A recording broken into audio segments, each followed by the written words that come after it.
This is the practice test for sections 2.1 to 2.4, and it says in 1 and 2, find the domain and range of the relation and determine whether it is a function. So I'm looking at number 1, and I remember that the domain, that's all the x values, and I'm supposed to use those little Richard Nixon brackets to talk about the x's, and I see I have 1, -3, 2, and 1, so in order, that would be -3, 1, and 2. Now, what I don't do is I do not write the number 1 down twice.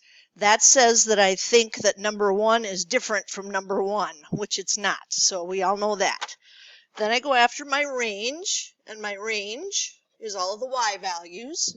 So that's going to give me 5, 7, and -2, and if I put those in order, and I always write bigger, so I should know better, -2, 5, and 7. Again, not writing that 7 down twice, because it means I think that 7 is different from 7, and it's not. So, -2, 5, and 7. Now, is that a function? Well, for every input, there's supposed to be only one output. And I noticed here that if you put a 1 in, you get both 5 and -2. So the answer is no. That does not work. Then for number 2, we have a graph here to look at. So I think about the domain and the fact that domain is the x's, which would go horizontally right and left. And I see that the arrows are taking me to the right and left forever. So I'm going to put all real numbers down for my domain. But for my range, my y's, there's a cutoff. There's a lowest y value right here, and my entire graph is above that. And that lowest y value happens at -1. So y is greater than or equal to -1. Now, is it a function? Well, because it is a graph, I can go ahead and use the vertical line test. And yes, everywhere I draw a vertical line, it only touches my graph in one spot. So that is a yes.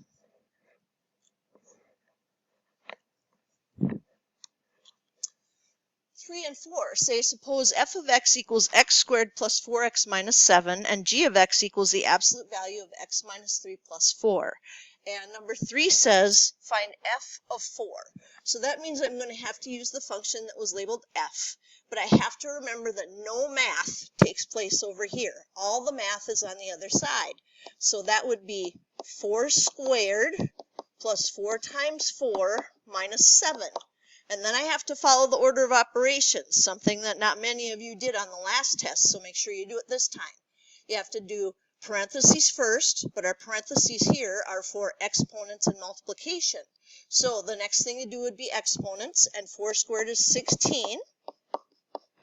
Then you do multiplication and division from left to right, so we do 4 times 4 is 16, minus 7, and then add and subtract from left to right. So 16 plus 16 is 32, and 32 minus 7 is 25. So the correct answer for number 3 is 25. Number 4 says we're supposed to use the g function, and that's this one that I've circled in blue. So it's the absolute value of -2. We're going to put that in for x. Minus 3. And then we have to add 4.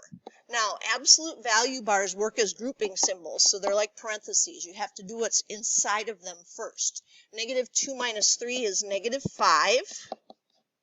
But the absolute value of -5 is 5, because that's the distance it is from 0.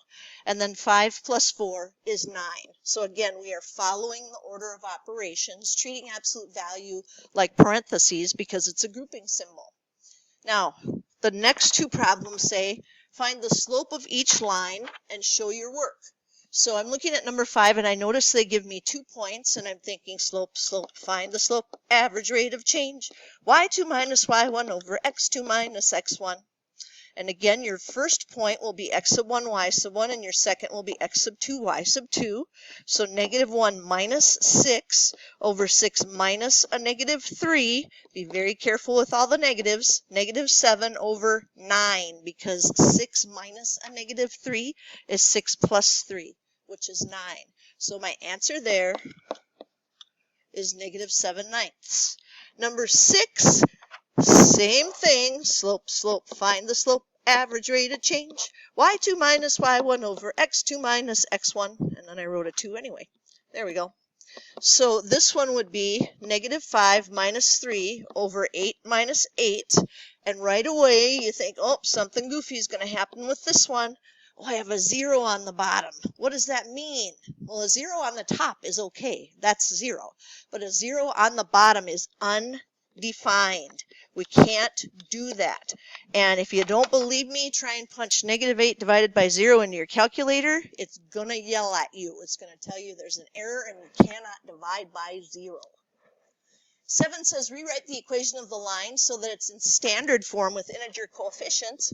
Well, you have to remember what standard form is. It's ax plus by equals c, where there are no fractions and there are no decimals. So that means the first thing I want to do here is find my least common denominator and multiply everything by that LCD.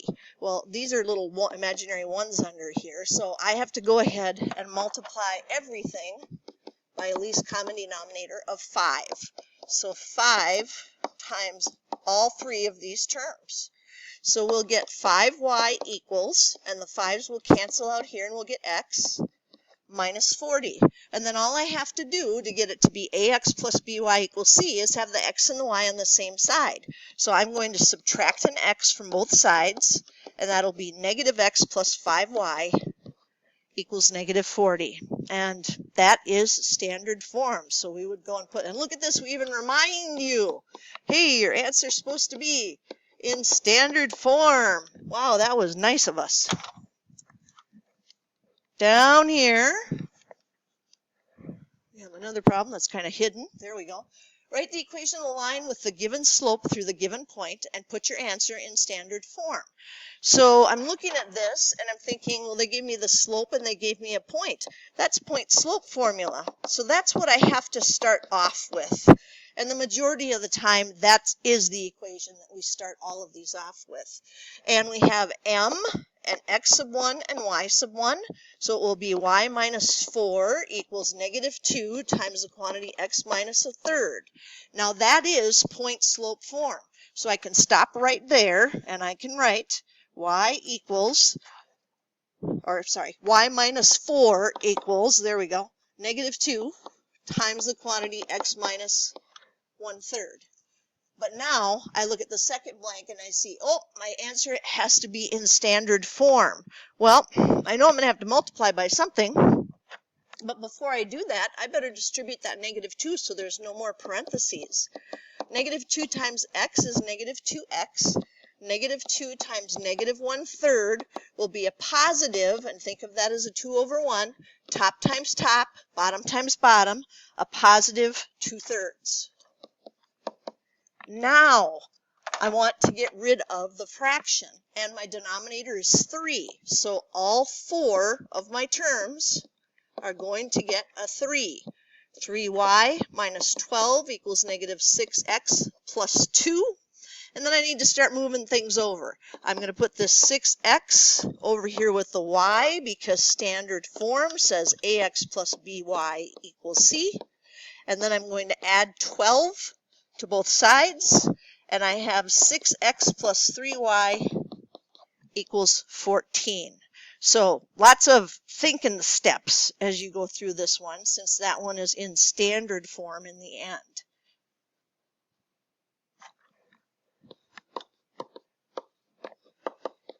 Better write that in the little space there before I move on. So answer in standard form. Number 9, write an equation for a line that's parallel to the given line and goes through the given point. Leave your answer in point slope form. So I have to have parallel, and I remember that that means I have to use the same slope. So I'm checking to see, is this y equals mx plus b? Because if it is, all I have to do is pick out the m value, and m is negative 4. And parallel lines have the exact same slope. So I'm going to use a slope of negative 4 and the point of 2, negative 3. And I have to put that into point slope form. Y minus y sub 1 equals m times x minus x sub 1. So here's my m, here's my x sub 1 and my y sub 1. Y plus 3, because minus a negative 3 will make it plus 3, equals negative 4 times the quantity x minus 2. And then I'm done, because it said point slope form. We have to stop. If you go further, it will be marked wrong. The question is asking you specifically, do you know what point slope form for this would be? So even though there may be extra space there, don't be tricked. Number 10, write the equation of the line through each pair of points. We're going to put it in point slope form first, and then put it into slope intercept form. And I see the 2 points, and I think slope, slope, find the slope, average rate of change. y2 minus y1 over x2 minus x1. So negative 2 minus 6 over negative 2 minus 4. And that will be negative 8 over negative 6. The two negatives make it a positive, and then I can reduce it. 2 goes into 8 and 2 goes into 6, so that's 4/3. And then I get to pick which of those 2 points I would like to use. I'm going to go ahead and just go with the first one and do 4, 6. So we put that into the point slope formula, which is again y minus y sub 1 equals m times the quantity x minus x sub 1. Y minus 6 equals 4/3 times the quantity x minus 4. And I stop and I put that in the blank for point slope form. But I remember, I have to keep going because I'm supposed to put this in slope intercept form. So that means I have to distribute 4/3. 4/3 times x is 4/3. 4/3 times negative 4 is like a negative 4 over 1. So that will be negative 16/3. And again, you can do that part on the calculator if you want to. Parentheses, 4 divided by 3, parentheses, times 4, enter, and you'll get the 16/3. Then we have to add 6. But we're talking about fractions here. So if we're going to do it by hand, we have to change that 6 into thirds. So it's right now 6 over 1. And if I want it in thirds, I have to multiply the top and the bottom by 3, and that will give me 18/3. So I'm going to change that 6 to 18/3. And negative 16/3 plus 18/3 is 2/3. And now I'm in slope intercept form. So now I can put that in the correct blank.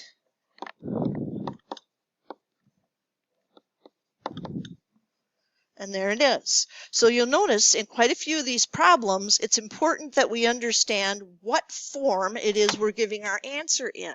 And that is important. We need to know what the names are and how they all work together. Now 11 says, find the slope that would be perpendicular to this line. And I realize, well, I have to know what the slope of this line is first if I'm going to give the perpendicular. And the best way to do that is put it in slope intercept form. So I'm going to have to subtract 4x from both sides. 8y equals negative 4x plus 16. Divide both sides by 8. And negative 4/8 is negative 1/2 x. 16 divided by 8 is 2. But what I really cared about is m. And right now, that's negative 1/2. So I have to think the slope of the perpendicular. Well, it's not the same, because if it were the same, it would be parallel. Oh, that's right. Perpendicular is as different as it can be. We have to flip it, and we have to take the negative off. Remember, it's the opposite and the reciprocal. So the slope of the perpendicular would be 2. The slope would be 2. And we're not writing a new line or anything. It was just figure out what the slope is, find the perpendicular slope, and move on. Number 12. This one says find the x and y intercepts of 6x minus 3y equals negative 24. Now you could use the thumb method for those zeros and say, well, if x is 0, this will be gone. And it's going to say negative 3 times something is negative 24, and that something would be 8. Then put a 0 in for the y. 6 times something is negative 24. That something is negative 4. So if you use the thumb method, which is what we're really supposed to be doing here, because this is supposed to be something we use for quick graphs, you can get it. Because this is a test, some of you might feel more comfortable actually putting the 0 in and solving algebraically. So 6 times 0 is 0, so that's going to be negative 3y equals negative 24. Divide both sides by negative 3, and y equals 8, which is what we had. And then put a 0 in for the y. And now you'll have 6x equals negative 24. Divide both sides by 6, and x is negative 4. And now you stop for a second and you think, I have to put the right one in the right spot. So the x-intercept is where it crosses the x-axis. Well, that's going to be this point, because I'd go 4 to the left and 0 up and down. And then that, of course, leaves 0, 8 to show up on the y-axis. So you just have to stop and think, if I graph this, where's it going to go? Number 13, this one is going to be our, hey, we got to use the graphing calculator problem. The table shows the enrollment at Westside High during the years 2000 to 2005, and I look at the table and I see right below it in big bold information, it says we're supposed to let x equal the number of years since 2000. That means I'm going to use a 0, a 1, a 2, a 3, a 4, and a 5, not the 2000s that I see up there. It is how many years have passed since 2000. So the first thing we would do is get all of this into our graphing calculator. And that goes into Stats, number 1, Edit. And you need to put all your x's in for list 1 and all your y's in for list 2. And I'm going to pause the video and do that. You should do the same. I have all of that in there. And now we go back and figure out what did they want us to do with that. Write the equation of the line of best fit, and then we'll use it to estimate the enrollment. But I see that C is going to ask me how good a relationship this is. And to tell them that, I have to have my diagnostics turned on so that I can see the correlation coefficient. So I hit second catalog, and I have to go down to diagnostics on, because remember, that's the button that tells the calculator we want all the good statistical information about this. There's diagnostics on. I hit enter to choose it, and I hit enter again to actually execute it, to get the calculator to do it. So now I need to go to Stats, arrow to the right once for Calculate, number 4, Linear Regression. And yes, I put them in for list 1 and list 2, and I'm not going to worry about storing or anything. I'm just going to go ahead and calculate. So there is the equation that I'm going to want to write down on the test.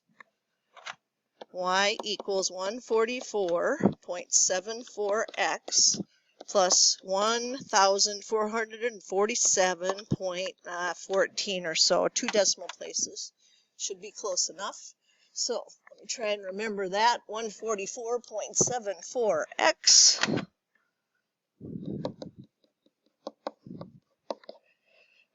plus 1,447.14. Double check. 144.74x plus 147.14. There it is. And then it says for B, estimate the enrollment in 2013. Well, I need to know how many years have passed since my 0 year, which was 2000, and that's some pretty easy math. That was 13. So I'm going to have to put an x value of 13 in and see what I get. So we'll go back to the main screen, which it's already on. I'll just do second quit to get it clear so you can see everything. And we do 144.74 times 13 plus 1,447.14. Making sure I pushed in all those decimals correctly. And since this was people, we're going to want around 3,329.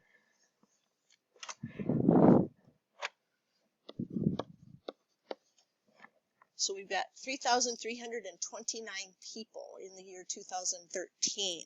And for my A slot, and I write so big, there's no chance I'm going to be able to fit this in here, but I'm going to try. Okay, big squish. Didn't quite make it in there, but there it is. And I could just put an arrow over here to see that that's going to work too. Now, what is the strength? So what is that correlation coefficient? And I'm going to put that back up here. So stats, calculate number 4, all the way down. And I see that it's 0.85. So it's not perfect. It's not 1. But it's still, you know, a pretty decent relationship that's going on between these two. It's not 0.5. It's closer to 1 than it is to 0.5. So this has a strong, and because I can see that that is a positive R value and this was a positive slope, it would have a strong positive linear correlation, which would be number 1. So like we talked about in class, close to -1 or 1 is strong. Closer to the 0.5 part starts to get really weak. So this one had a strong positive relationship. Oops, I wrote that in the wrong spot. They want my R value there. My R value was 0.85. I'll just go 2 decimal places. And then a strong positive linear correlation. So that's what you should expect for this test. Make sure that you can do all of this, you know, without notes and all that kind of stuff. Make sure you know all the buttons, and things will go very well on this test.